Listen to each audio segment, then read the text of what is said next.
At 6:11 a.m. on July 27, 1945, a tractor sat motionless in a field the colour of ripe grain.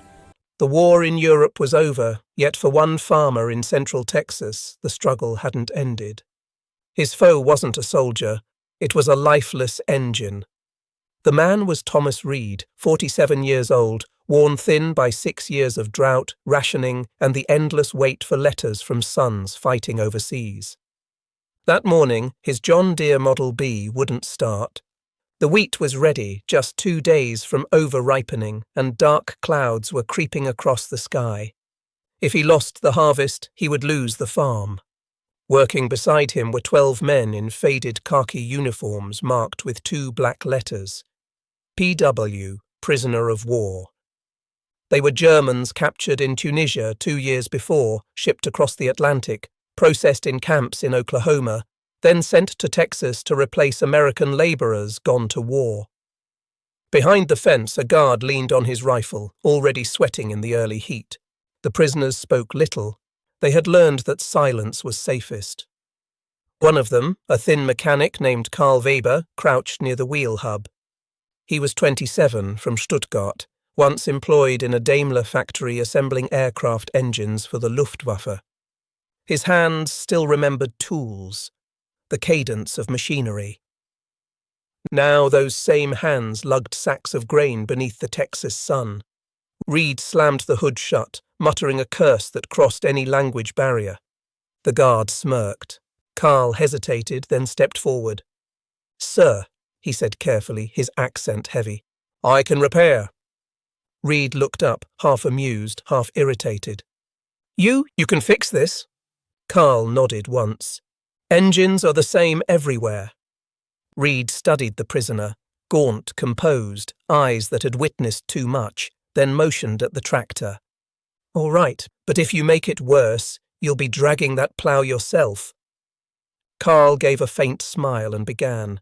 In 1945, the United States held more than 400,000 German prisoners of war. Nearly 50,000 were in Texas. Their camps dotted the countryside from Herne to Hereford, from Camp Bowie near Brownwood to small satellite posts hidden behind cotton fields. They lived under the Geneva Convention, adequate food, medical care, even wages, 80 cents a day. Locals were wary at first. Some saw murderers, others saw cheap labour. But over time, curiosity took the place of fear. Farmers discovered that many of these men hadn't chosen soldiering. They had been bakers, teachers, mechanics, drafted, defeated, stranded half a world away. By the summer of 1945, those POWs had harvested over 1 million acres of crops that otherwise would have rotted in the fields. And somewhere in that vast sea of wheat was Thomas Reed's modest farm, and the silent tractor that threatened to ruin it. Karl lifted the hood again. The air reeked of gasoline and dust. He ran his fingers along the ignition wire, split. The magneto coil cracked. No spare parts, no store open anywhere nearby. He turned to Reed. "Need wire, metal wire." Reed frowned. "For what?" Karl pointed to the fence. "That will do." The guard chuckled. "He wants to fix a tractor with barbed wire." But Reed motioned him quiet. "Let him try." Karl borrowed pliers, stripped the insulation, and cut a short length of wire. He wrapped it around the broken coil, twisting until it hummed like a string under tension. Then he pulled a nail from the barn wall, sharpened it on the stone step, and slid it into the coil as a makeshift contact point. His work was deliberate, almost delicate, the care of a watchmaker handling springs. Sweat ran down his neck, soaking the faded cloth of his uniform. At 6:47, he nodded. "Try now." Reed cranked once, nothing. Twice, a cough, a puff of smoke. A third pull. The engine caught, sputtered, then roared alive. For 3 seconds, no one moved. Then the guard shouted. The prisoners cheered. Reed stared, stunned. The machine that had resisted him for 2 days now idled smoothly, held together by scrap metal and the hands of a man labelled his enemy. That evening, Reed did something no regulation handbook addressed. He asked the guard if the men could eat at the house. The sergeant shrugged. "Your call, sir." Inside the farmhouse, the table was long and plain. Mrs. Reed served cornbread, beans, and strong coffee. The Germans sat stiffly, unsure if they should speak. Karl watched the flame of the oil lamp as though it were sacred. Conversation began slowly, then found its rhythm. Reed talked about the war's end, about his sons, one in France, one missing in the Philippines. Karl spoke quietly of Stuttgart, of nights when sirens wailed and the city burned. At one point, Reed's young boy brought Karl a toy truck and asked him to fix it. Karl laughed, tightening the axle with a nail. For a moment, the room felt lighter. Outside, thunder rolled across the plains, but inside, something small and human had been mended too. The next morning, the tractor started on the first pull. They worked from sunrise to dusk.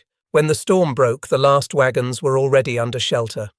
Wheat saved, season saved, word spread through the camp. The German had fixed the American's farm. Guards joked about drafting him into the Army Corps of Engineers. Other prisoners teased Karl, calling him Herr John Deere. 2 months later, the U.S. Army began repatriating the POWs. Karl's name appeared on Transport 217, bound for New York. He spent his last day on the farm repairing tools he'd never hold again. Reed drove out to say farewell. They shook hands, firm, quiet. Reed handed him a photograph of the family standing beside the tractor. "If you ever come back," he said, "there'll be work waiting." Karl looked at the picture. "For a long time, thank you," he said, "for letting me feel useful again." Karl's journey home took 31 days by sea.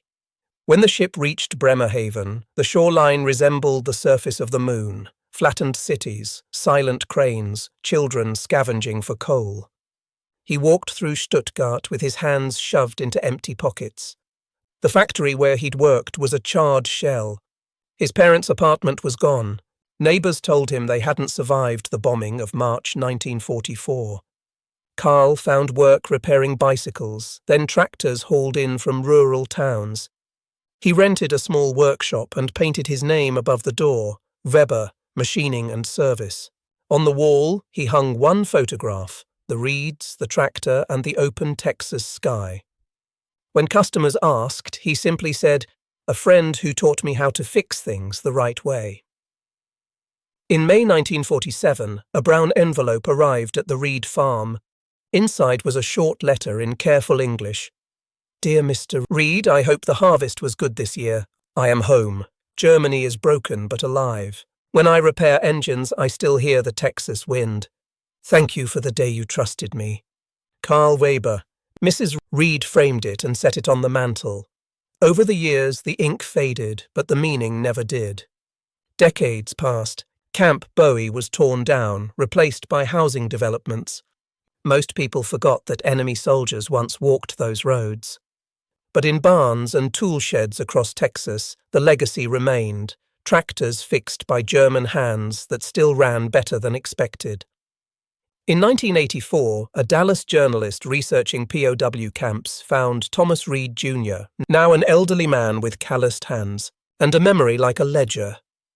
When asked about the story, Reed Jr. smiled and led him to the barn. Inside sat the same John Deere, paint faded but the wire repair still intact. He cranked it once. The engine coughed, sputtered, then came to life. Reed Jr. patted the hood and whispered, "Still runs." As if more than metal had been repaired that day. Across Texas, the descendants of those POWs built lives far from home. A few returned after the war as immigrants, married local women, opened businesses. Karl Weber never did. He died in 1972, buried in Stuttgart. When his nephew cleaned the shop, he found the same photograph still hanging above the workbench. On the back, 5 words in German: Frieden beginnt mit Vertrauen. Peace begins with trust. And if you listen closely in those quiet Texas fields, you can still hear the hum of that old engine and the echo of a moment when an enemy's hands turned a wrench and a nation's heart shifted with it.